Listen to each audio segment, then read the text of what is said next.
Hey, it's Matt. Just wanted to do a quick video on how to test your oil pressure gauge and your temp gauge on a second gen Firebird. This may be similar to a Camaro, I'm not sure, but this specifically is a 1975. So I had a problem with this gauge not working when I got the car, and I just bypassed it, put an aftermarket one in. But I had my heater core go, so I had to rip my whole dash apart and pull this out. So I figured I would take a look at this problem and try to tackle it and figure it out. So I wanted to test both of these gauges outside of the car before I put this back in to make sure it wasn't an issue with this. So I'm going to show you the back circuit board on here, and I got everything labeled, and show you how to hook this up so you can test this. You're going to need 12 volts battery and some leads. But let's take a look at this circuit board real quick here. I know it's hard to find wiring diagrams of these. You got to pay for them now every time you look at it. So let's just get a close-up of here. And I marked all of the positives with the red dash Sharpie and all of the grounds with the black dash Sharpie.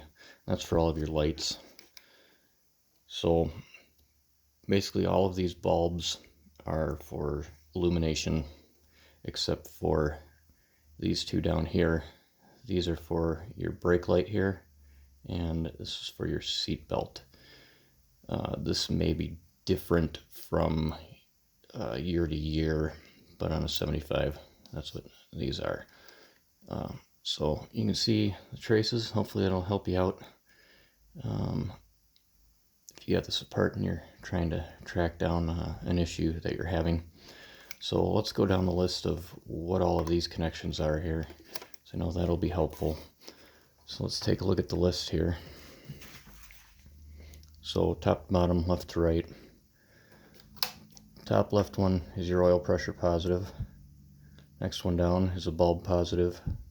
Next one down from that is your bulb positive. Fourth one down is a bulb positive. It's also your brake light down here positive. Next one down is your seat belt lights, and I don't know which one of these is positive or negative, but I haven't really looked at the harness in the car yet. But either way, both of these circuits are for your seat belt light. And the bottom one is another bulb positive.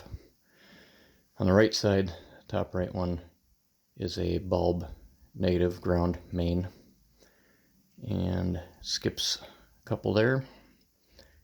And then the next one is your temp gauge positive, bulb positive down from there, and the last one is your clock. So what we're going to be focusing on is the upper left one here, the oil pressure positive, the temp gauge down here, and we're going to hook this up, and we're going to test both of those gauges to make sure that they're functioning properly before I put this all back in. And I like to just label this stuff because I know I'm going to have this dash out again multiple times, and if I have more issues, I just like to make it easier for myself, so I don't have to try to figure it out later on. So let's get this hooked up. So what we're going to need is positive and a ground for the battery. We're going to leave those disconnected for now, and we're going to take the positive and the negative from the other side. We're going to take the negative and we're going to attach it to this ground right here. So this one is a ground main, and that's what this case is grounded to, and that's what your gauges are grounded to as well. So whenever you're working with a positive on here, you don't want this to touch any of these bolts or this metal case, so it'll short out, because this is grounded, and this gauge cluster is probably grounded to the dash, and that dash is grounded to the chassis of the car. So you want to make sure that anytime you're attaching this, that it's not going to be moving around and bumping around on there. So we're going to attach our ground to here. That is our main ground. And we're going to do the oil pressure gauge first. And I got OG plus right there. Follow this trace over, and that is your positive for your gauge, and this right here is your ignition on. So we want to attach our battery 12 volt to this ignition on. We don't want to attach it to there. So the lead from the battery will go to the ignition on. All right, so that is your battery connection. Let's go to the connection for the oil pressure sensor. Now this would normally screw down in behind your intake, and notice that there's Teflon tape on here. You want to try to not do that if you can, because that will screw up your ground. These threads here in this outer case, that is your ground. So you want to make sure you get a good ground on your engine block with that. So if you don't, the gauge won't work. This top post is your positive. So what we need to do is we need to get positive, and we need to hook that up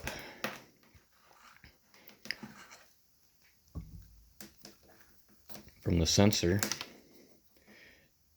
to the positive top one here, positive post up here. So we're going to hook that up, and then we're going to hook this one up to our sender, and then we need a ground. So I'm going to take this and I'm going to hook it up to the battery. I'm going to take the ground and hook this up to the case of the sender as if it were screwed into the block. So now we're ready to go, and I can hook up my battery and take a look at the gauge. You should hear it click when you attach the battery to it. If you notice, what else I got here is a hose, and it is attached to a brake bleeder, and this particular one has pressure and vacuum, and I got this on pressure. So this is going to pressurize this gauge as if it were fluid pressurizing it. It may read differently than what fluid would, but it will register on there and tell you if the gauge is actually working or not. So let's get this flipped around so we can watch it, and we want to be really careful that these don't pop off when we flip it around. So we'll get it set up. All right, we're all good, nothing's touching. Now we're going to attach the ground here first, and positive, and we should hear that gauge click, and we should see the needle move down to 0. And there we go. So that tells me that that's somewhat functioning. So let's pressurize this now, and we should see this needle move on here when we pump this up. So let's see what we got. And there we go. So I know that this gauge is functioning and that this sensor is working. It may not be working in registering properly, but at least it is working and telling our gauge something. So I know that this gauge works. This works. They usually work or they don't. But there we go. So now that we know that the oil pressure gauge is functioning, we're going to check the temp gauge. And before I move this, I'll disconnect it from the battery so we don't get any sparks. Another thing you can do too, which I already did, but it's hard to do with one person, is take this lead and hold it on the trace down here and make sure that this connection isn't broken. If this connection is broken here going to this post, your gauge will not work. So I've already done that, put this on here while it was plugged in, and it worked. So we know that that functions. All right, so let's get this detached and get this out of here. And let's move on to the temp gauge. So we're going to keep our ground here. That's our ground main. We're going to keep our positive here. That's our ignition switch on. And I'm going to flip this up because our coolant temp positive is right there. And we can follow that down to the top one of these three down here. I believe that is number 5 on the right. And that's maybe different. I think it's 1 through 8 and then 9 through 16 on the harness, but whatever. I just, you can figure it out. So what we're going to do, same setup. These are going to the battery. We're going to need our positive, and this is going to give me problems. We're going to go with our positive to our temp sensor. So this is your temp sensor, and this screws into your intake, top of your intake, or side of your block, wherever you want to put it. Now this is a ground single terminal temp sensor, and this is a dual terminal temp sensor. This temp sensor, you can put Teflon tape around here and not have to worry about it grounding, but you'll have to take one of these terminals and ground it to your block somewhere. And again, that only works if your block is grounded. Make sure your block is always grounded to your firewall and to your chassis, and that your body is grounded to your chassis. Make sure all your grounds are good, or this stuff isn't going to work. So we're going to test it with this one because I know this one works. So you're going to take your positive from this one and put it onto the top post of the sensor. And then we're going to take the ground, and I'm going to put that where the threads are, and then run that to the ground on the battery.